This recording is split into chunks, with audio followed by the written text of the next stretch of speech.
بإذنه وسراجا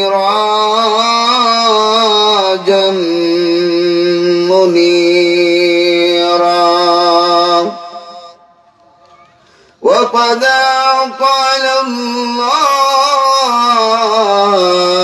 تعالى في كلامه المجيد وفي فرقانه الحميد أعوذ بالله من الشيطان الرجيم بسم الله الرحمن الرحيم رضي الله عنهم ورضوا عنه وقال الله تعالى في شان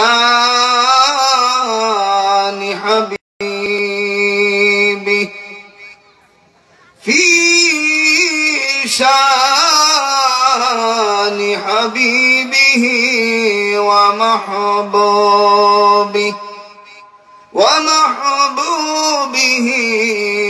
مخبرا وآمرا إن الله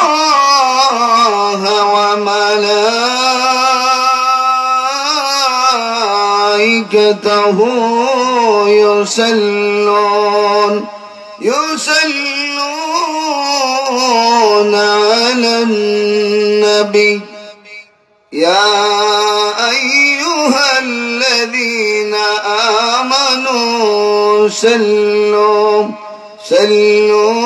عليه وسلموا تسليما عن كل محبة بر اللهم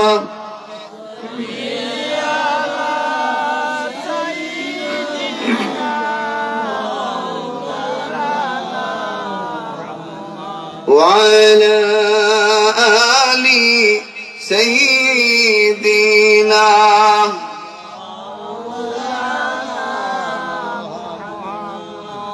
مدينة روضة پاکے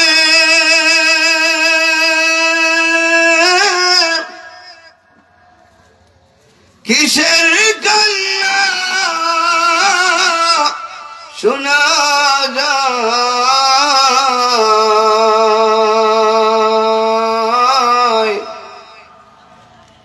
ইয়া হাবলি উম্মতি বলে কাদেন নবী মুস্তাফা আল্লাহুম্মা আওয়াজ দিয়ে পড়ুন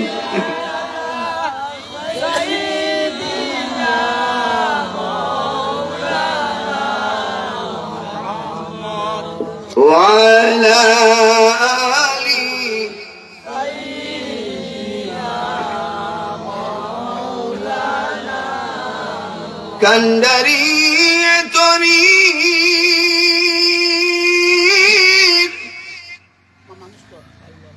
فكامتي بلّا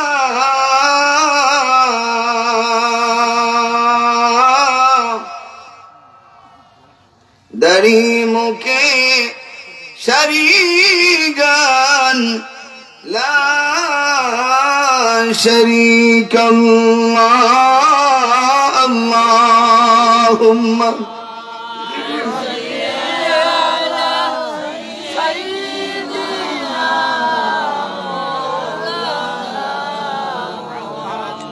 وعلى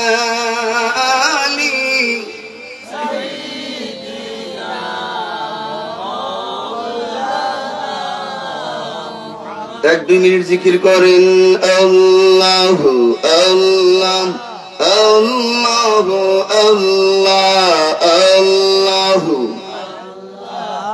Allahu Allahu Ya dhal jalali wal ikram Ya Allahu Ya Salam Ya dhal jalali wal ikram Ya Allahu Ya Salam Ya Jalil Ya Burhan Ya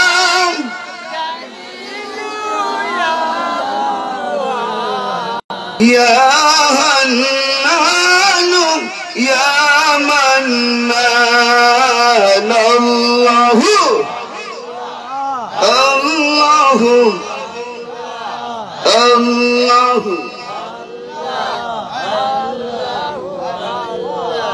Ya Alim Ya Khabir Ya Sami'un Ya Basir Ya Alim Ya Khabir Ya Sami'un Ya Basir Ya Rahim Ya Rahman Ya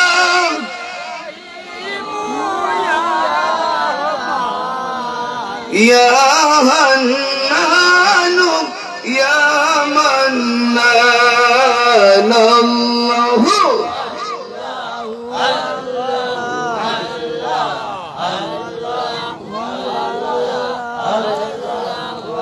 La ilaha illallah Muhammadur Rasulullah sallallahu alayhi wa sallam উপস্থিত সাতক উপজেলার ঐতিহ্যবাহী গ্রাম বড়বাড়ি লতিফিয়া ইসলামী যুব সমাজ কল্যাণ সংস্থার উদ্যোগে আজকের ষষ্ঠ বার্ষিকী ইসলামী সুন্নি মহাসম্মেলনের সম্মানিত সভাপতি সাহেব, আজকের প্রধান অতিথি, প্রধান বক্তা সহ মুআজ্জাজ মুহতারাম হযরত উলামা আহলে সুন্নাহ, আমার পিতৃতুল্য মুরব্বিয়ানে কারাম আলী আসাদুল্লাহ খালিদ সাইফুল্লাহ বিন হামজার আদর্শের সৈনিক, পত্রগ্রামী রত্ন এলাকার তরুণ সমাজ, বিভিন্ন স্কুল কলেজ মাদ্রাসা ইউনিভার্সিটিতে অধ্যয়নরত আমার প্রিয় শিক্ষার্থী বন্ধুরা, মায়ের আদরের ছোট্ট ছোট্ট সোনামণিরা, পর্দার অন্তরালে অবস্থানরত আমার শ্রদ্ধেয় সম্মানিতা মা এবং বোনেরা, বক্তৃতার প্রারম্ভে আল্লাহ সুবহানাহু ওয়া তাআলার অসংখ্য শুকরিয়া জ্ঞাপন করছি যিনি আমাদেরকে আজকের মোবারক মাজলিসে জান্নাতি বাগানে আসার বসার বলার এবং শোনার তৌফিক দান করেছেন। সেই জন্য অন্তরের অন্তঃস্থল থেকে হৃদয়ের কৃপণতা দূর করে উচ্চ আওয়াজ একবার বলুন আলহামদুলিল্লাহ। লক্ষ কোটি দরুদ ও সালামের হাদিয়া জানাই শাহে মদিনা সরকারে দো আলম রহমতে আলম নূরে মুজাসসাম হুজুরে পূর্ণর সাহিবুল আলাক মাকামে মাহমুদ, উত্তর সমুদ্রের পাঞ্জেরি, গভীর শীর্ষরোভিত হাসনাহানা, শামসুদ্দোহা, বদরুদ্দুজা, নূরুল হুদা, ইমামুল কিবলাতাইন জাদ্দাল হাসান ওয়াল হুসাইন, ইমামুল আম্বিয়া, ইমামুল মুরসালিন, খাতামুন নবিয়্যিন, শফিউল মুজনবিন, জনাব আহমদ মুজতবা মুহাম্মদ মুস্তাফা সাল্লাল্লাহু আলাইহি ওয়াসাল্লামের নুরানি কদম মুবারক, যাকে আল্লাহ পাক সৃষ্টি না করলে तमाम পৃথিবীর কোনো কিছু সৃষ্টি হতো না, ঠিক কি না? প্রিয় হাজিরিন, বক্তৃতার ভূমিকা দীর্ঘায়িত করছি না, কোরআনুল কারীম থেকে, ফুরকানুল হামিদ থেকে ছোট্ট পরিসরে আমি একখানা আয়াতে কারিমা তিলাওয়াত করেছি। আল্লাহ যদি আমাকে সেই আয়াতের আলোকে কিছু বলার তৌফিক দান করেন, আপনাদেরকেও যেন শোনার তৌফিক দান করেন, হিদায়াতের উদ্দেশ্যে সওয়াবের নিয়তে আল্লাহ যেন আমাদের সবটুকু আয়োজনকে কবুল করেন, বলুন আল্লাহুম্মা আমিন। প্রিয় হাজিরিন, আল্লাহ সুবহানাহু ওয়া তাআলা ইরশাদ করেছেন রাদিয়াল্লাহু আনহুম ওয়া রাদু আন, তার অর্থ হলো আমি তোমাদের প্রতি সন্তুষ্ট হয়ে গিয়েছি, সুতরাং তোমরা আমার প্রতি সন্তুষ্ট হয়ে যাও। সুবহানাল্লাহ। এই কথাটি আল্লাহ মানুষদের মধ্যে ওই শ্রেণীর মানুষকে লক্ষ্য করে বলেছেন যারা ছিলেন রাসূল পাকের সহচর, অর্থাৎ সাহাবায়ে কেরাম। তাদের কাজকর্ম, তাদের চলাফেরা, তাদের চলন বলন, তাদেরও সংসার ছিল, তাদেরও বাবা মা ছিলেন, তাদেরও সহায় সম্পত্তি ছিল, তাদেরও পরিবার ছিল, কিন্তু সব কিছুর চেয়ে তারা মূল্যায়ন করেছেন আল্লাহর হাবিব নবী মুহাম্মদুর রাসূলুল্লাহ সাল্লাল্লাহু আলাইহি ওয়াসাল্লামকে। এই জন্য আল্লাহ সুবহানাহু ওয়া তাআলা তাদের কাজকর্মে সন্তুষ্ট হয়েছিলেন। সুবহানাল্লাহ। এখন আপনারা বলতে পারেন কি রকম? দেখেন, দুনিয়ার জগতে 1 লক্ষ মতান্তরে 2,24,000 পয়গম্বর, নবী রাসূল তার সাহাবীদেরকে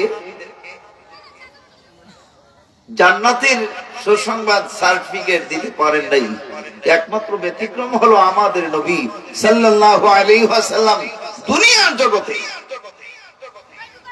বাছাই করে তার কয়েকজন সাহাবায়ে কেরাম, যাদেরকে আশারে মুবাশশারা বলা হয়, তাদেরকে জান্নাতের সার্টিফিকেট দিয়েছেন। আচ্ছা, আপনারা বলুন, আমাদের বাংলাদেশে নয়, গোটা পৃথিবীর বিভিন্ন দেশে আমাদের ছেলেরা, আমাদের মেয়েরা, আমাদের ভাই বোনেরা লেখাপড়া করে ভালো ভালো ডিগ্রি অর্জন করে প্রত্যেক প্রতিষ্ঠান থেকে সার্টিফিকেট আনয়ন করে, ঠিক কিনা? প্রত্যেক ডিপার্টমেন্টের, প্রত্যেক কলেজ থেকে হোক, ইউনিভার্সিটি থেকে হোক, ডক্টরেট ডিগ্রি অর্জন করেছে, সার্টিফিকেট পেয়েছে।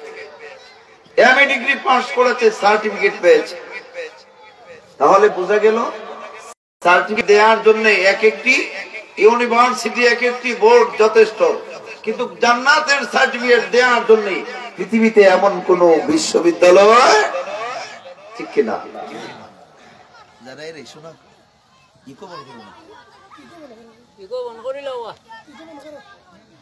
তাহলে সার্টিফিকেট, জান্নাতের সার্টিফিকেট কোন কলেজ বিশ্ববিদ্যালয় মিলে না। কোন মাদ্রাসায় জান্নাতের সার্টিফিকেট পাওয়া যায়, এইরকম কোন মাদ্রাসা আজও পর্যন্ত যদি জান্নাতের সার্টিফিকেট পাওয়া যেত, আপনারা বলুন, আপনার ছেলেকে, আপনার মেয়েকে এই যে এখন আইএলটিএস পড়ানোর জন্য একটি সার্টিফিকেটের জন্য যেই রকম বেপরোয়া হয়েছে গোটা বাংলাদেশ, যদি জান্নাতের সার্টিফিকেট পাওয়া যেত অবস্থা কিরকম হতো? রাসূল জান্নাতের সার্টিফিকেট দিয়েছিলেন কিসের জন্য? তাদের কাজকর্ম কি আমাদের মতো ছিল? না। এই জন্য রাসূল সাহাবীদেরকে নিয়ে আলোচনা করেছিলেন, ও সাহাবীরা, আমি তোমাদের কাছে পার্থিব জীবনে কিছু জিনিস নিয়ে আলোচনা করতে চাই, তোমরা কি আমার সাথে একমত? সাহাবায়ে কেরাম বলেন, আল্লাহু ওয়া রাসূলুহু আ'লাম। আপনি যদি বলেন হুজুর, তাইলে আপনার কথায় আমরা একমত হতে পারি না এমন সাহাবারা আমরা নই। রাসূল বললেন, পার্থিব জীবনে আমার কাছে 3টা জিনিস প্রিয়। কয়টা জিনিস? সাহাবারা বললেন, হুজুর জানতে চাই কোন 3 জিনিস? রাসূল বললেন, আমার কাছে পার্থিব জীবনে 3টা জিনিস প্রিয়, তার মধ্যে একটি হলো মায়ের জাতি, নারী জাত আমার কাছে ভালো, আমার কাছে প্রিয়। সুবহানাল্লাহ। 2 নাম্বার, আমার কাছে সুগন্ধি সবচেয়ে প্রিয়। 3 নাম্বার, আমার কাছে পার্থিব জীবনে যে জিনিসটি ভালো লাগে তা হলো নামাজ। সুবহানাল্লাহ। এই কথা কে বলেছেন? রাসূল বলেছেন। ও সাহাবীরা, তোমরা কি কেউ বলতে পারো তোমাদের কাছে কোন তিনটা জিনিস প্রিয়? এক এক করে হযরতে আলী কারামাল্লাহু আনহু, হযরতে ওসমান গনি, হযরতে ওমর ফারুক, আবু বকর সিদ্দিক প্রত্যেকেই তাদের তিনটা জিনিস প্রিয় প্রিয় বলে রাসূলকে সান্ত্বনা দেন যে হুজুর আমার কাছেও তিন জিনিস প্রিয়। রাসূল বললেন তাইলে তোমরা বলো। হযরতে আলী বললেন হুজুর পারমিশন দিলে আমি বলতে পারি। রাসূল বললেন বলো। তিনি বললেন হুজুর আমার কাছে পার্থিব জীবনে যে তিন জিনিস প্রিয় তার মধ্যে একটি হলো আপনাকে আমি সময় দেয়া। আচ্ছা আপনারা বলুন, এই যে বিগত নির্বাচন গিয়েছে, অনেক কর্মীরা তাদের নেতার পিছনে কাজ করেছে, করে নাই? কথা বলেন না কেন? তার মধ্যে একটা বিনিময় ছিল, কথা বলেন, কিছু বিনিময় ছিল, তার পিছনে স্বার্থ আছে। এখন আপনারা বলবেন স্বার্থ কি? স্বার্থ হলো আমাদের উন্নয়ন হবে, এই জন্য আপনার পিছনে আমি ঘুরতেছি।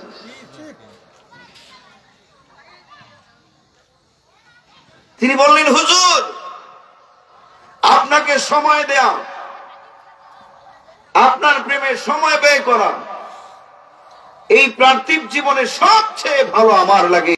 আমি হযরতে আলী, রাত হোক দিন হোক তিনি রাসূলুল্লাহর খিদমতে জীবন কাটিয়েছেন, ঠিক কিনা? এমনিতে তো হযরতে ফাতিমাকে বিয়ে করেন নাই। রাসূল বললেন তাইলে বলো দুই নাম্বার কোন জিনিস তোমার কাছে প্রিয়? তিনি বললেন হুজুর আমার কাছে সবচাইতে যে জিনিস প্রিয় তা হলো কাফিরদের বিরুদ্ধে তরোয়াল চালানো, ওসি পরিচালনা করা, এইটাই আমার কাছে শোভনীয়। সুবহানাল্লাহ। অর্থাৎ জিহাদে অংশগ্রহণ করা, আর আমি আলীর দায়িত্ব হলো কাফিরের মাথা কাটা। চিন্তা করেন হযরতে আলী কি পরিমাণ মানুষ। রাসূল তো তার সামনে বলেছেন আনা মাদিনাতুল ইলমি ওয়া আলিউন বাবুহা। তুমি তো এমন প্রেমিক, খাইবারের যুদ্ধ শুরু হবে, এমন সময় চক্ষুটা রোগ হযরতে আলীর এসেছে। তো চক্ষুটা রোগ যাদের চোখে একটু ঝাপসা ঝাপসা লাগে, তাই না? অশান্তি করে, চক্ষু ব্যথা করে। তো জিহাদের জন্য শর্ত হলো চোখে ভালো দেখা। জিহাদের জন্য শর্ত হলো চোখে ভালো দেখা। যাদের চোখে ভালো দেখা যায় না, স্পষ্ট দেখে, স্পষ্টভাবে দেখতে পারে না, তার জন্য জিহাদ ফরজ নয়। তিনি বাড়ির থেকে বের হয়ে গিয়েছেন, মসজিদে নববীতে গিয়ে দেখেন সাহাবারাও নাই, রাসূলও নাই। মনে মনে চিন্তা, হারে ব্যাপারটা কি, রাসূল কোথায়, সাহাবারা কোথায়? তিনি ডাইরেক্ট হযরত ফাতিমাতুল জোহরার কাছে গিয়েছেন। চেহারা মলিন। হযরত ফাতিমা বলেন আপনার চেহারা তো মলিন হওয়ার কথা নয়, আপনি তো মসজিদে নববীতে গেলেন, প্রত্যেক দিন রাসূলুল্লাহর চেহারা মোবারক দর্শন করে আসেন, আর আপনার চেহারা নূরে নূরান্বিত হয়ে যায়। আজকে আপনার চেহারা মলিন, তার কারণটা কি? তিনি কান্দেন আর বলেন ফাতিমা বিষয়টা অন্যরকম। অন্যান্য দিন আমি মসজিদে গেলে রাসূলকে দেখতে পাই, আজকে তো আমার দ্বীনের রাসূল মদিনায় নাই, মসজিদে নাই, কোথায়? সাহাবারও নাই। ফাতিমা মুচকি হাসেন আর বলেন স্বামী, আব্বা তো আপনাকে বলে যান নাই আজকে খাইবারের যুদ্ধে চলে গিয়েছেন। কোন যুদ্ধে? আওয়াজ দিয়ে বলুন একটু। হযরত আলী বলেন খাইবারের যুদ্ধে যেহেতু রাসূল যাবেন, যোদ্ধা হিসেবে তো আলী কম নয়, কারণ রাসূলই তো আমাকে উপাধি দিয়েছেন আসাদুল্লাহিল গালিব, আল্লাহর বিজয়ী সিংহ। আমি জানবো না আর যুদ্ধ হবে, এইটা হতে পারে না। তিনি বললেন স্বামী মনে হয় রাসূল আপনার যে চক্ষুটা রোগ, রোগের কারণে হয়তো রাসূল আপনাকে বলে যান নাই। তিনি বললেন, তাইলে শোনো, আমার হাতের মধ্যে আমার জুলফিকার তলোয়ার দিয়ে দাও। ফাতিমা, আর দেরি করো না, এইবার আমার হাতের মধ্যে আমার জুলফিকার তলোয়ার দিয়ে দাও। ফাতিমা রে, চক্ষুটা রোগের কারণে জিহাদ থেকে আমি বঞ্চিত হব, এইটা হতে পারে না। ফাতিমা, তুমি সাক্ষীতা করে এই আলীর যদি সাকরাতের জ্বালা যন্ত্রণা হয়, বিছানায় কাতরায় রে, আর এই মুহূর্তে যদি আমার কানে জিহাদের আওয়াজ চলে আসে, আমি বিছানা ছেড়ে জিহাদের প্রস্তুতি নিতে রাজি।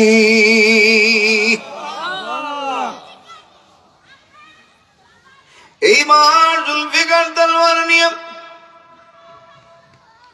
দৌড় শুরু করেছেন। দৌড়ে দৌড়ে খাইবারের জমিনে গিয়ে হাজির। সাহাবারা বলেন, নবী গো,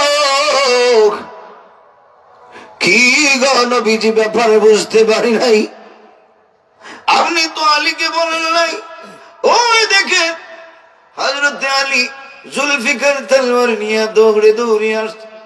নবী কান্দেন, সাহাবীরা রে, আলীকে তো আমি বলে আসি নাই, এই জন্য আলীর চক্ষু ওঠারু। কিন্তু হযরত আলী তো আমি রাসূল ছাড়া বুঝে নাই। সাহাবীরা রে, এই দিকে লক্ষ্য করে দেখ, হযরত আলী নিজের জীবনের কথা সব বলে আমি রাসূলুল্লাহর জন্য জিহাদের প্রস্তুতি নিয়ে আসতেছে।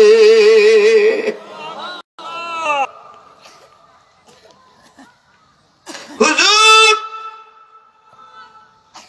কি এমন অন্যায় করলাম, কিসের জন্য গো নবীজি আপনি আমাকে বলে আসেন নাই? নবীজি গো, খাইবারের যুদ্ধ থেকে হযরত আলী বঞ্চিত হবে, এইটা হতে পারে না। ও নবী, কিসের জন্য আপনি বলে আসেন নাই?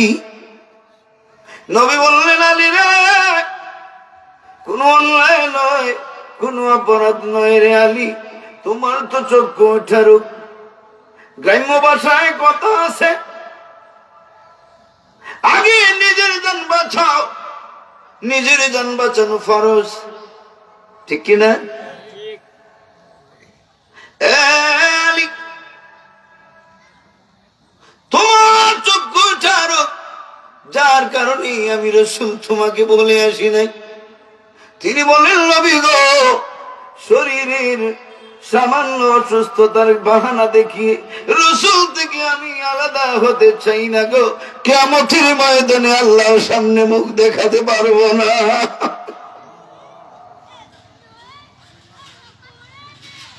হুজুর, আমি আলী চক্ষুটা রূপ নিয়ে গড়ে থাকতে পারি নাই। ওগো নবী, খাইবারের অবস্থা কেমন আমার কাছে বলো। নবী বললেন, আলী অবশ্যই তোমার কাছে বল।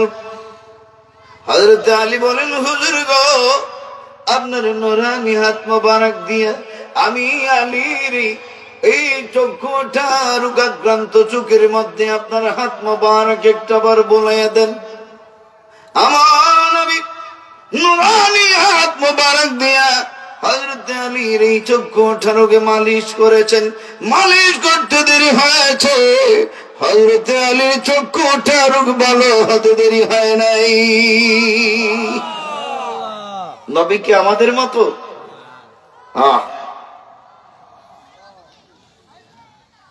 হুজুর, আলীর তো চক্ষু ওঠা রোগ নাই। হুজুর, এই দেখেন আপনার আলী সুস্থ হয়ে গিয়েছে। নবী গো, খাইবারের অবস্থাটা এখন বলেন। নবী বলেন, আলী রে, খাইবারের অবস্থা তেমন বেশ ভালো নয়। কাফিররা দুর্গ নির্মাণ করেছে, দেয়াল নির্মাণ করেছে। দেয়ালের ভিতর দিকে তারা আমার সাহাবীদেরকে লক্ষ্য করে তিনি বললাম চড়াতে, আর সাহাবীদের শরীরের মধ্যে লেগে যায়। সাহাবীরা যখন পাল্টা আঘাত করেন তাদের শরীরে লাগে না, দেয়ালের মধ্যে আটকায় পড়ে যায়। তিনি বললেন হুজুর, এই দেয়ালের ভিতরে কি প্রবেশ করা যায় না নাকি গো নবী? নবী বললেন আলী রে, এই দেয়ালের ভিতরে এমনিতে প্রবেশ করা যায় না, গেট ব্যতীত এই দেয়ালের ভিতরে প্রবেশ করা যায় না। তিনি বললেন হুজুর একটু দোয়া দেন আর পারমিশন দেন, আরে আমাকে গেটটা একটু দেখিয়ে দেন। নবী আলীকে বলেন আলী রে, এই গেট দেখিয়ে দিয়ে কি লাভ হবে রে? আলী একজন নয়, দুইজন নয়, অনেক কাফিররা গেটটা পাহারা দিচ্ছে। এই গেটের ভিতরে প্রবেশ করা যায় না। আলী রে, তুমি কি জানো এই যে লোহার গেট, এই লোহার গেটের মধ্যে যে পাল্লা, 1 মণ 2 মণ নয়, 100-200 মণ নয়। আলী রে, এই লোহার গেটের মধ্যে 800 মণ ওজনের এই পাল্লাটা আসে রে আলী, এর ভিতরে কেমন করে তুমি প্রবেশ করবা? হযরত আলী বলেন হুজুর 800 মণ হোক আর 8000 মণ হোক, ওজন দেওয়ার জন্য আসি নাই নবী গো, আমি আলী আপনাকে মহব্বত করি বেশি। সুবহানাল্লাহ। হুজুর আমি এটা মাপার জন্য আসি নাই, আমি এসেছি হৃদয়ে রাসূলুল্লাহর মহব্বত নিয়া। হুজুর আমি তো আপনাকে চিনতে পারি, যেই রাসূল হাত বুলিয়ে দেওয়ার পর চক্ষুটার মুহূর্তেই মাফ হয়ে যায়, সেই রাসূল যদি আমার তলোয়ার একটা বার মালিশ করে দেন, তলোয়ার ছুঁয়ে দেন, আমার বিশ্বাস 8000 মণ লোহার পাল্লা ভাঙতে আলীর 1 সেকেন্ড সময় লাগবে না।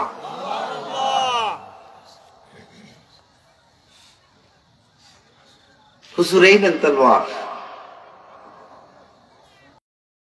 আমার তলোয়ারে আপনার নুরানি হাত মোবারক একটা বার মালিশ করুন হুজুর। রাসূল বললেন দাও আলী। জুলফিকার তলোয়ারে রাসূল মাকবুল তার হাতের মধ্যে নিয়ে বললেন আলী নাও। রাসূল কি আমাদের মতো? কথা বলুন। বদরের যুদ্ধে 313 জন একদিকে আর 1000 কাফিররা অস্ত্রে শস্ত্রে সজ্জিত, খাবার খেয়েছে অত্যন্ত দামি খাবার। সাহাবায়ে কেরাম 313 জন, রোজার মাস, তাও প্রথমের রোজা নয়, শেষের দিকের রোজা, 17ই রমজান। সাহাবায়ে কেরাম 313 জন, যুদ্ধ শুরু হয়েছে। সাহাবীদের ঢাল তলোয়ার কোনো কিছু নাই। একজন সাহাবী বলেন হুজুর একটু সুযোগ দেন না হুজুর, কাফিরদের প্রত্যেকের হাতে তলোয়ারের অভাব নাই, ঢালের অভাব নাই, অস্ত্রের অভাব নাই, তীরের অভাব নাই, ধল্লমের অভাব নাই, আমাদের তো রাসূলুল্লাহর প্রেম ছাড়া আর কোনো হাতিয়ার নাই। হুজুর আমাকে একখানা তলোয়ার দেন।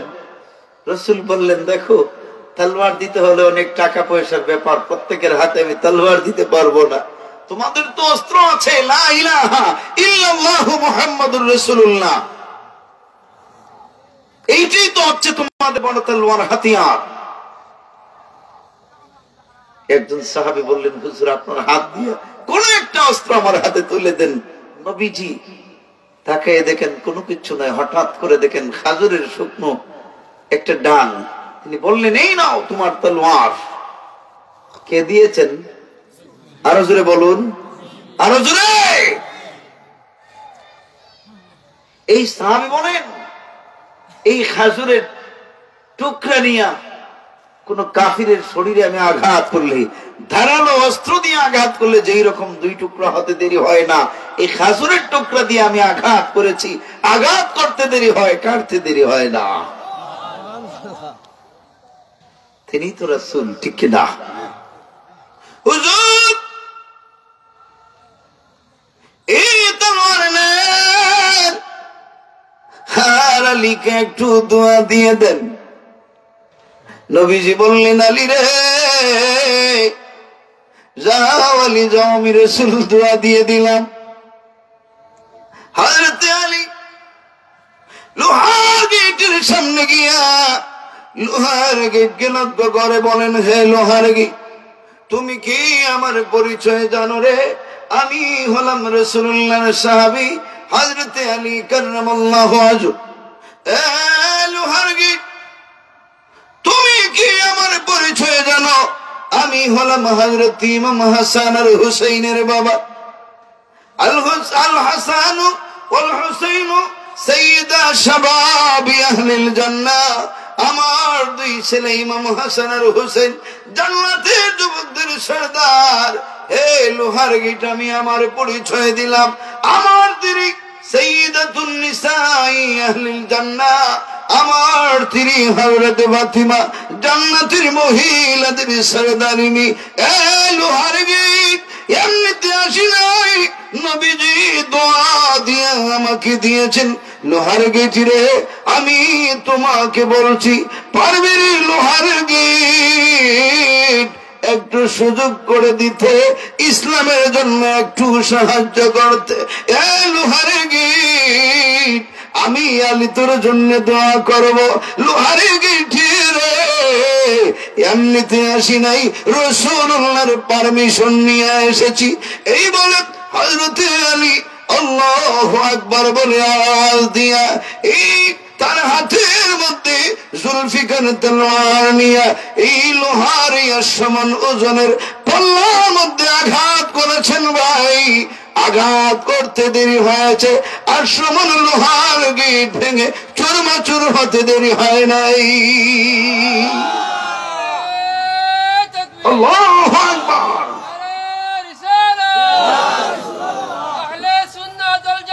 জিন্দাবাদ। তিনি তো হযরত আলী, সুবহানাল্লাহ বলবেন না? আমাদের পক্ষে 2 সুতার একটি রড ভাঙা সম্ভব নয়। ভাই, মোহাব্বত অন্যরকম বিষয়, ঠিক কিনা? আসমন লোহার গেট ভেঙে চুরমাচুর করলেন। আসমন লোহার গেট যিনি ভেঙে চুরমাচুর করেছেন, যখন কাফিররা দেখলো আসমন ওজনের লোহার গেটের পাল্লা চুরমাচুর হয়েছে, তারা বলছে, জীবন থাকতে পালাও যদি বাঁচতে চাও। কাফেররা দৌড় শুরু করেছে। যেই মানুষ একাই আসমন লোহার ওজনের পাল্লা ভাঙতে পারলো, আমরা সব মিলে তার হাতের সাথে পাল্লা ধরা সম্ভব নয়। যদি বাঁচতে চাও, জীবন বাঁচাও।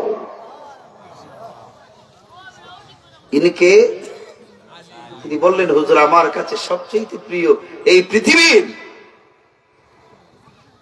কাফিরদের বিরুদ্ধে তলোয়ার চালাবো। সুবহানাল্লাহ, সুবহানাল্লাহি ওয়া বিহামদিহি, সুবহানাল্লাহিল। আর উনি তো এমন মানুষ, যুদ্ধে গিয়া কাফিরদের একটি তীর তার পায়ে লেগেছিল, অনেক ঢুকেছে, তীরটা খোলা সম্ভব না। এই তীর নিয়েই তিনি চলাফেরা করেন। ফাতিমা কান্দেন, রাসূল বলেন, মা কাঁদতেছে কেন?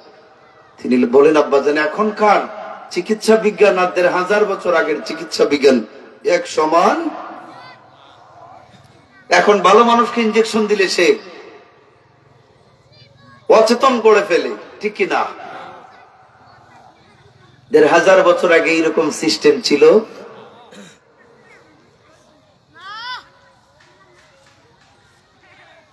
আব্বাজান কাঁদতেছি। হযরত আলী এই তীর নিয়ে যখন হাঁটেন, কষ্ট লাগে আমার, কারণ তিনি লেংড়াইয়া লেংড়াইয়া হাঁটেন, আর আমার স্বামী অনেক কষ্ট হয়, এই জন্য আমি কাঁদতেছি। রাসূল বললেন, ফাতিমা, তোমার কাছে আমি বলতে চাই, তুমি বলো, তুমি কি চাও হযরত আলীর পাও থেকে তীরটা খুলতে? তিনি বললেন, আব্বাজান, স্বামীর ভালো কে চায় না? তিনি বললেন, বলো আলীর তীর কোন সময় খুলতে সুবিধা হবে? তিনি বললেন, আব্বাজান, সুবিধার সময় হলো শেষ রাতে। হযরত আলী তাহাজ্জুদের নামাজে যখন দাঁড়ান, এই হলো সময়। এই সময় ব্যতীত আর সময় দেখি না, কারণ কমপক্ষে 2 রাকাত নামাজে তিনি 15 পারা কোরআনুল কারীম পড়তেন। রাসূল কয়েকজন সাহাবীকে বললেন, সাহাবীরা, তোমরা কি পারবা আলীর পা থেকে তীরটা খুলতে? তারা বললেন, হুজুর, আপনি যদি পারমিশন দেন তাহলে এটা আমাদের পক্ষে একেবারে ইজি ব্যাপার, সহজ ব্যাপার। উনি কয়েকজনকে বলে দিলেন, যাও। তাহাজ্জুদের সময় হয়েছে। সাহাবায়ে কেরাম এসে দেখেন ফাতিমাও নামাজে, আলীও নামাজে। সুবহানাল্লাহ।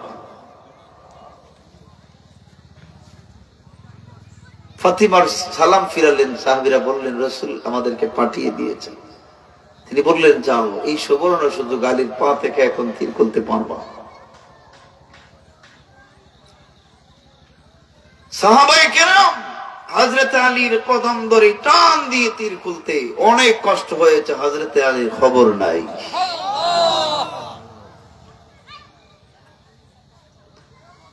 সালাম ফিরালেন। রক্তে রঞ্জিত জায়নামাজ, রক্তে একেবারে ভেসে যাচ্ছে। নামাজ শেষ।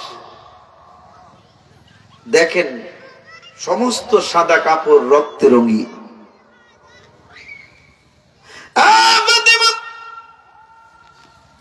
ব্যাপার কি বুঝতে পারি না। নামাজ পড়লাম রে ফাতিমা, এখন দেখ আমার সমস্ত শরীর রক্তে ভিজে গেল। ফাতিমা কান্দেন, স্বামী গো, আপনি কি একটু বলতে পারেন নাই? অবশ্যই এই যে যুদ্ধে আপনার পায়ের মধ্যে তীর ঢুকেছিল, রাসূলুল্লাহর পারমিশন নিয়ে সাহাবায়ে কেরাম এই মুহূর্তে আপনার পা থেকে তীর খুলেছে।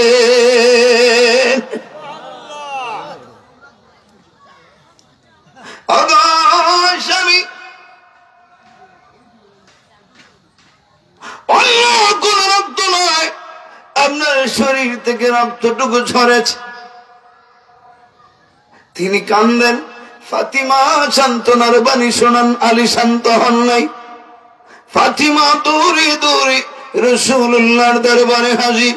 ওগো নবীজি, আপনি বললেন গো, আমি চেয়েছিলাম হযরত আলীর তীরটা খুলতে, তীর খুললাম তো ভালোই কথা, কিন্তু হযরত আলীর কান্না তো আমি থামাতে পারি নাই।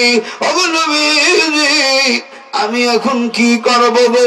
নবী বললেন, ফাতিমা রে, তুই আলীর কান্না থামাতে পারবি না, আমি রাসূল হযরত আলীর কান্না থামাতে আসতেছি।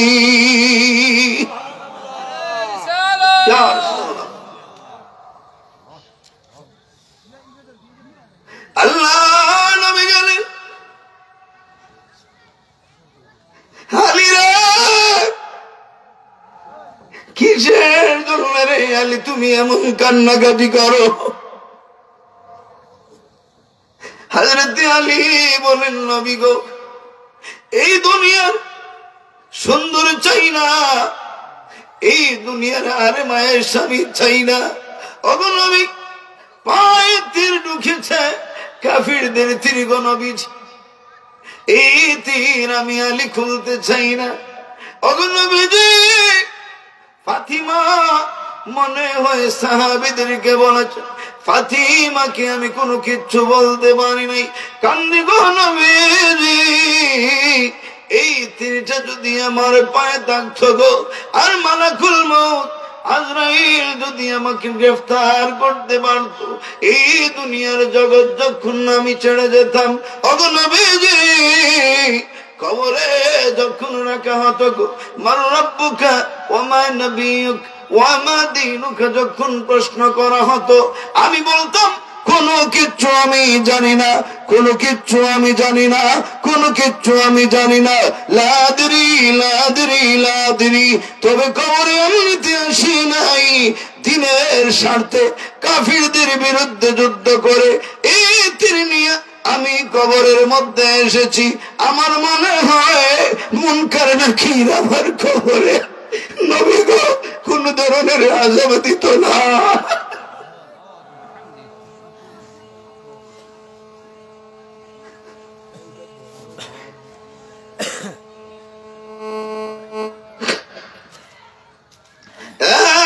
মুসলমান ভাই, রাসূল জান্নাতের সুসংবাদ দিয়েছেন, এরপরও তারা কেমন প্রেমিক ছিলেন। নবী বলেন, আলী রে আর কান্দিস না রে আলী, এই কবরে তোমাকে কষ্ট দিবে না। নবী মেনে নিলাম, কষ্ট দেয়া হবে না।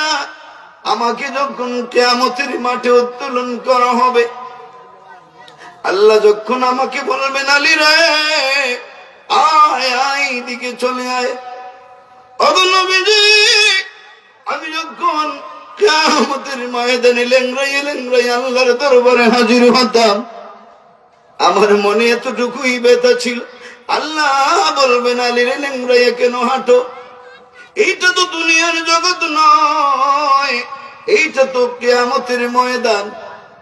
তখন আমি আল্লাহর কাছে বলতাম, আল্লাহ গো, এই তীর তো কিয়ামতের ময়দানের নয়, এইটা দুনিয়ার জমিনের তীর নিয়ে আমি আপনার দরবারে উপস্থিত হয়েছি। আল্লাহ যদি বলতেন, আলী কেমন করে তীর তুমি কিয়ামতের ময়দানে হাজির হয়েছ আমার দরবারে, আল্লাহ কি জানেন না? আল্লাহ জানেন না? আহা, আলী তো আমাদের মতো নয়। রাসূল তো বললেন, আনা মাদিনাতুল ইলমি ওয়া আলিয়ুন বাবুহা, আমি রাসূল মদিনা শরীফের ইলমের শহর, আর তার দ্বার হলো হযরত আলী। ঘরে প্রবেশ করতে হলে দরজার প্রয়োজন হয়, বের হতে হলে দরজার প্রয়োজন হয়। রাসূল দরজা বলেছেন, ইলমের দরজা।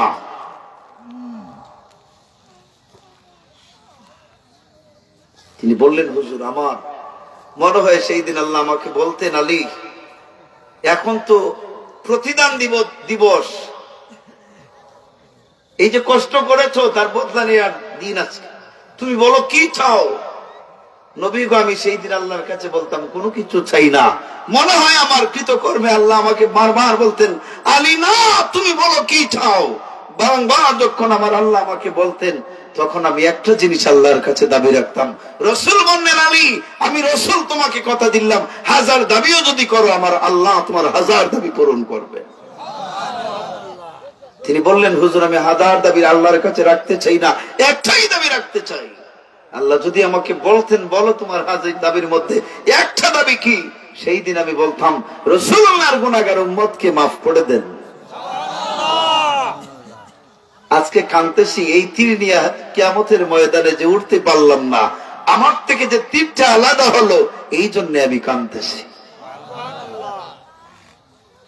তাদের মহব্বত কেমন ছিল আল্লাহ বলেছেন, রাদিয়াল্লাহু আনহুম ওয়া রাদওয়ান, রাদিয়াল্লাহু আনহুম ওয়া রাদওয়ান, আমি তোমাদের প্রতি সন্তুষ্ট হয়ে গিয়েছি, তোমরা আমার প্রতি সন্তুষ্ট হয়ে যাও।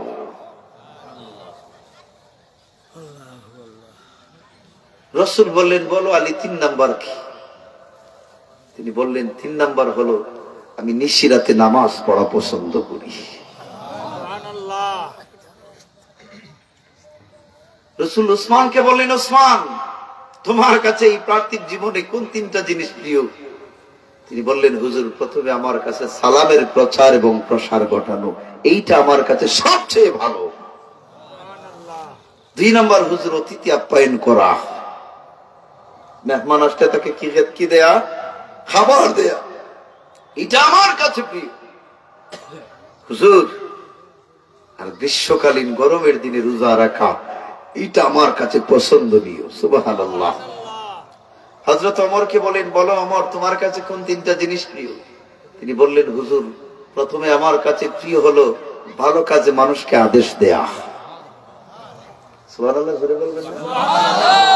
ভালো কাজে কি দেয়া? মানুষকে আদেশ দেয়া। আর 2 নাম্বার মন্দ কাজে নিষেধ দেয়া। এগুলো কে পছন্দ করেছেন? হযরতে ওমর ফারুক।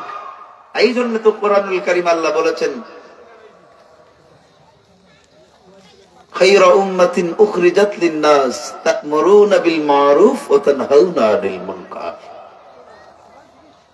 হাদিসে এসেছে মান রাআ মিনকুম মুনকারান ফালইউগাইয়িরহু বিয়াদি ফাইন লাম ইস্তাতি ফাবিলিসানি ফাইন লাম ইস্তাতি ফাবিকলবিহি ওয়া যালিকা আযআফুল ঈমান।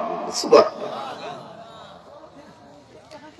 3 নাম্বার হুজুর হদ্দ বাস্তবায়ন করা এইটা আমি চাই, যে হযরতে ওমর ফারুক চাই।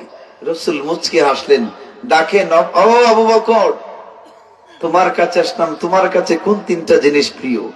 তিনি বললেন হুজুর আমার কাছে 3টা জিনিস প্রিয়র মধ্যে 1 নাম্বার হলো সব সময় আমার উপার্জিত সম্পদ আল্লাহর রাসূলের মহব্বতে ব্যয় করা।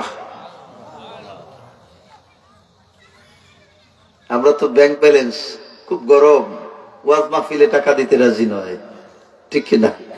যাত্রা গান, এরপর কি অবৈধ ইসলামিক যেগুলাকে সমর্থন করে যায়, এই সমস্ত কাজ করবে টাকা দেওয়ার জন্য প্রস্তুতি নেই। ধর্মীয় কাজ করবে আমরা মোটেও টাকা দিতে পছন্দ করি না। তিনি বললেন হুজুর আমার উপার্জিত সম্পদ রাসূলুল্লাহর প্রেমে ব্যয় করে দেয়া। সুবহানাল্লাহ বলবেন। আর হযরতে আবু বকর তিনি তো গরিব ছিলেন না ভাই, তিনি তো ধনী ছিলেন, তিনি অনেক ধনী ছিলেন। তার ব্যবসার পরিধি ছিল মক্কা থেকে একেবারে শাম দেশ পর্যন্ত। তিনি কাপড়ের ব্যবসা করতেন। কিসের ব্যবসা? আরো জোরে বলুন। একদিন তিনি স্বপ্নে দেখেন শাম দেশে আকাশের চাঁদ তার কুলের মধ্যে এসেছে, গায়ে ছিল চাদর, চাদর দিয়ে তিনি আকাশের চাঁদকে ছড়াইয়ে ধরলেন। ঘুম থেকে উঠলেন, মনে মনে চিন্তায় এমন আচানক স্বপ্ন দেখলাম, এই স্বপ্নের তাবির কি হতে পারে? তিনি দৌড়ে দৌড়ে আলিমের কাছে গেলেন। সুবহানাল্লাহ। আলিমের কাছে গিয়ে বললেন হুজুর এসেছি একটা স্বপ্নের তাবির জানার জন্য, তো স্বপ্নের ব্যাখ্যাটা আপনি আমাকে করে দেন। তোমার নাম কি? তিনি বললেন আবু বকর। তখন তার নাম ছিল না, নাম ছিল আব্দুল্লাহ। সুবহানাল্লাহ। পরে তার নাম আবু বকর। উনি বললেন তোমার নাম আবু বকর, তোমার বাবার নাম আবু কুহাফা, তোমার বাড়ি মক্কা নগরে, বংশের নাম কুরাইশ। তিনি মাটির দিকে একবার তাকান, হুজুরের দিকে বারবার তাকান। হুজুর বললেন বাবা আমার দিকে বারবার তাকাও কেন? হুজুর এই জন্য তাকাই, নাম জিজ্ঞেস করলেন, আমি আমার নাম বললাম, আপনি আমার 14 গোষ্ঠীর খবর জানেন কিভাবে? তিনি বললেন আমি তো জানি না, আমাকে তো কিতাব জানায়। সুবহানাল্লাহ। আমি তো জানি না, আমাকে তো জানায় কিতাব। এই আবু বকর এসেছে যে স্বপ্ন দেখেছো, তুমি অত্যন্ত ভালো বংশের মানুষ, যাও, আর ব্যবসার প্রয়োজন নাই, বাড়িতে যাও, দেশের বাড়ি চলে যাও। তুমি জানো না আখিরি জামানার নবী তিনি এই পৃথিবীতে এসেছেন, ইসলামের দাওয়াত দিচ্ছেন। যাও, আকাশের চাঁদ জড়াও নাই, চাদর দিয়ে আকাশের চাঁদ জড়াও নাই, মহব্বত দিয়া আমিনার ছাদ নবী মুহাম্মদুর রাসূলুল্লাহকে কোলের মধ্যে ঝুলিয়ে রেখেছ। যাও, তোমাকে আমি সে সংবাদ দিলাম, খুশখবরি দিলাম, সেই নবীর হাত ধরে ইসলাম গ্রহণ করবে, তুমি হবে তার প্রধান সাথী, প্রধান সাহাবী, আর ওনার ইন্তেকালে গোটা আরবের প্রেসিডেন্ট হবে তুমি। স্বপ্নের ব্যাখ্যা শুনে আর কি ব্যবসা করা যায়? দৌড়ে দৌড়ে বাড়িতে আসেন, যাকেই পান তাকে বলেন দেশের খবর কি, দেশের খবর কি? উনি মানুষ বলে আপনি তো দেশে থাকেন না, দেশের খবর জানেন না, আমাদের দেশের অবস্থা গরম কি রকম, যে আমাদের বাপ দাদার ধর্মের মধ্যে চুনকালি মেরে আব্দুল্লাহর ছেলে মোহাম্মদ নতুন ধর্মের দীক্ষা দিচ্ছে মানুষকে, তার কাছে যে একবার যায় আমাদের বাপ দাদার ধর্মকে তালাক দেয়, দ্বিতীয়ত আমাদের কাছে আসে না। এই হলো আমাদের দেশের অবস্থা। যাও, তোমাকে সতর্ক করলাম, দেখো সেই নবীর ফান্দে পড়ো না। মনে মনে তিনি বললেন সেই নবীকে দেখার জন্যই শাম থেকে চলে আসতেছে। রাসূলুল্লাহর কাছে গিয়েছেন, রাসূল বললেন, কে তুমি? মান আনতা। তিনি তার পরিচয় দেন। রাসূল বললেন, কেন এসেছ? তিনি বললেন, হুজুর এসেছি, আপনি নাকি নবুয়তের প্রচার করেছেন, আপনি নাকি নবী। রাসূল বললেন, তোমার কি বিশ্বাস হয় না? তিনি বললেন, কিভাবে বিশ্বাস হবে? হুজুর আচানক এমন কোন জিনিস দেখান, যেই জিনিস দেখালে আমি স্বেচ্ছায় ইসলাম গ্রহণের জন্য পাগল পরা হয়ে যাই। নবী মুচকে হাসেন।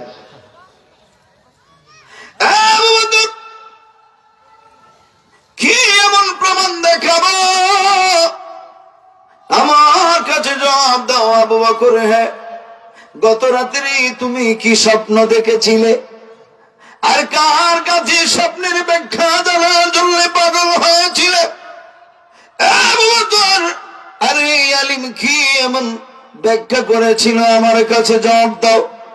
হযরত আবু বকর বলেন, ওয়াল্লাহি নবী গো, আমার বিশ্বাস হয়ে গিয়েছে। আমি স্বপ্ন দেখলাম শাম দেশে আপনি নবী কেমন করে মক্কা নগর থেকে জানলেন। আর আমি স্বপ্নের এই ব্যাখ্যা জানার জন্য যে আলিমের কাছে গেলাম, উনি তো শাম দেশের একজন আলিম। নবী গো, মক্কা থেকে আপনি কেমন করে জানলেন? ও নবী, বিশ্বাস হয়ে গিয়েছে আপনি হলেন আখিরি জামানার নবী হযরত মুহাম্মদুর রাসূলুল্লাহ সাল্লাল্লাহু আলাইহি ওয়াসাল্লাম। ওগো নবীজি, আর দেরি করো না, আপনার নূরের কালমা পড়ায়া মুসলমান বানায়া দাও। আপনি যে আপনার গড়ে খালকে গত রাত স্বপ্নে দেখলেন, এইটা কি মসজিদের ইমাম সাহেব জানেন? কথা বলেন না কেন? যে এক বিছানা আপনার বিবি নিয়ে ঘুমিয়ে গেলেন, আপনার বউ তো আপনার কি স্বপ্ন দেখেছেন তা জানে না। তিনি বলেন, স্বপ্ন দেখলাম আমি শাম দেশে, মক্কা থেকে আপনি কেমন করে জানলেন?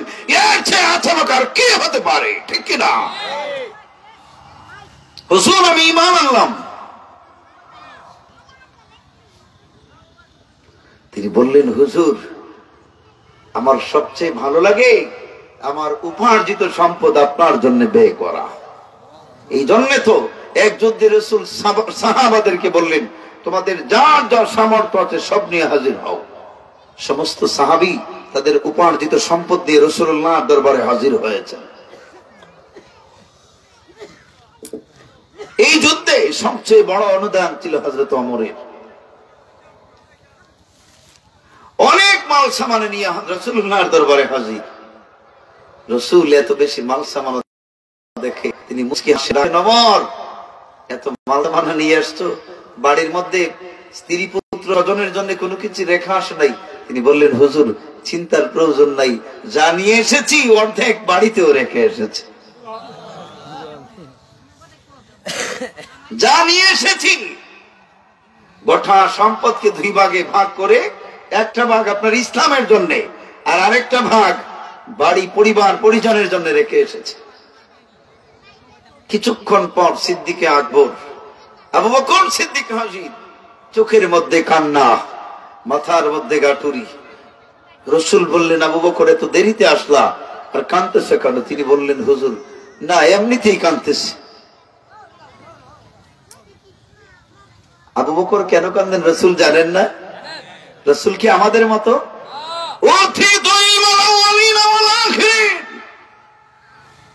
আল্লাহর হাবিব বলেন, দুনিয়ার আদি থেকে অন্ত, মাশরিক থেকে মাগরিব, শিমাল থেকে জুনুব, আকাশ থেকে পাতাল পর্যন্ত সমস্ত ইলম আল্লাহ আমার সিনা মুবারকে ঢেলে দিয়েছেন।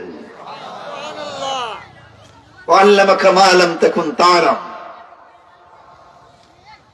কথার প্রসঙ্গ বেড়ে যায়। এই জন্য তো একবার হযরতে আবু হুরায়রা তিনি কাঁদতেছেন, রাসূল বললেন, আবু হুরায়রা কান্দো কেন? তিনি বললেন, হুজুর কান্দি এই জন্যে, আপনার এই মাজলিসে আমি আসি, আপনি আমাকে দার্স দেন, কিন্তু আপনার মাজলিস থেকে বের হয়ে যাওয়ার পর আপনি কি আলোচনা করেছেন আমার শরম থাকে না, এই জন্য কান্দি। রাসূল বললেন, শোনো, বাড়ির থেকে আসার পথে কি নিয়ে এসেছো? তিনি বললেন, হুজুর চাদর ব্যতীত কোনো কিছু নাই। নবী বললেন, তাহলে শোনো, তোমার চাদরখানা এখানে বিছিয়ে দাও। হযরতে আবু হুরায়রা বিছিয়ে দিয়েছেন। রাসূল তার সিনা মোবারক থেকে এইরকম একবার নয়, দুইবার নয়, তিনবার বললেন, ও আবু হুরায়রা, এই চাদর গুছিয়ে নাও। হযরতে আবু হুরায়রা জানেন রাসূল কি দিয়েছেন, রাসূল জানেন কি দিয়েছেন। যে দিয়েছে আর যে নিয়েছে তারা ব্যতীত কেউ জানে। তিনি তার সিনার মধ্যে এমন ভাবে মিশ্রণ করে রেখেছেন। পরের দিন তিনি রাসূলুল্লাহর দরবারে এসে বললেন, হুজুর, আল্লাহে খোদার কসম করে বলছি, আপনি যে আমার চাদরের মধ্যে আপনার সিনা মোবারক থেকে 3টা ডাব্য দিয়েছিলেন, হুজুর গো, গতকালকে আপনার মাজলিসে কি আলোচনা হয়েছে তার চুল পরিমাণ ব্যতিক্রম হবে না, সব আমার মেধা শক্তিতে আমার স্মরণ আছে। এই হলো রাসূল। হে আবু বকর, কান্দো কেন? তিনি বললেন, আল্লাহু ওয়া রাসূলুহু আ'লাম। কেন কান্দি? আল্লাহ আর তার রাসূল ভালো জানেন।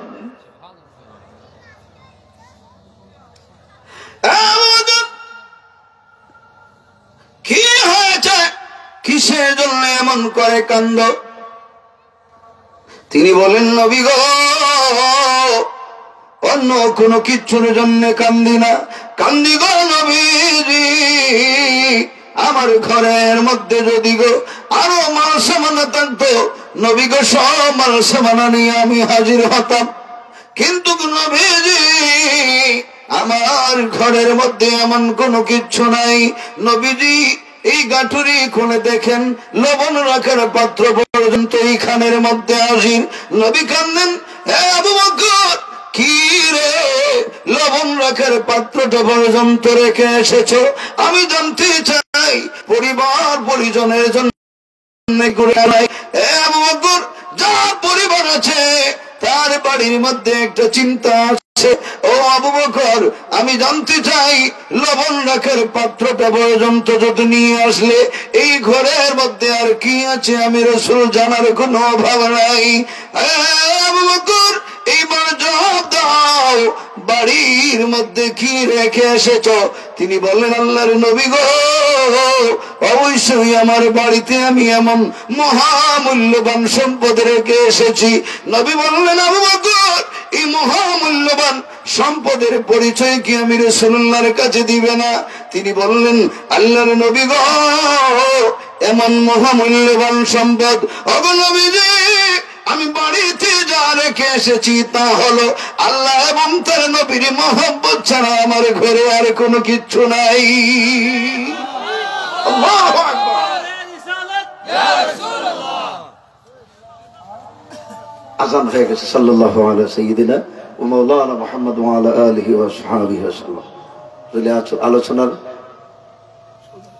অন্য কোন সুযোগ থাকে অন্য সময় ইনশাআল্লাহ করার চেষ্টা করব। যা আলোচনা করেছে আল্লাহ যেন কবুল করেন, এই প্রোগ্রামকে যেন কবুল করেন, সকলে বলুন আমিন। যারা টাকা পয়সা দিয়ে অনেক শ্রম দিয়া আজকের এই মাহফিলকে সার্থক করেছেন, তাদের দিন ও দুনিয়া উজালা করুন, সকলে বলুন আমিন। এই যুবক যারা এত পরিশ্রম করেছেন তাদের যেন আল্লাহ মর্দে মুজাহিদ হিসাবে কবুল করেন, বলুন আমিন। আল্লাহুম্মা আমিন। রব্বানা যালামনা আনফুসানা ওয়া ইল্লাম তাগফির লানা ওয়া তারহামনা লানাকুনান্না মিনাল খাসিরিন। রব্বি জাআলনি মুকিমাস সালাতি ওয়া যুররিয়াতি রব্বানা ওয়া তাকাব্বাল দুআ। রব্বি রহমহুমা কামা রাব্বায়ানি সগীরা বিরহমাতিকা ইয়া আরহামার রাহিমিন। আমিন। আসসালামু আলাইকুম।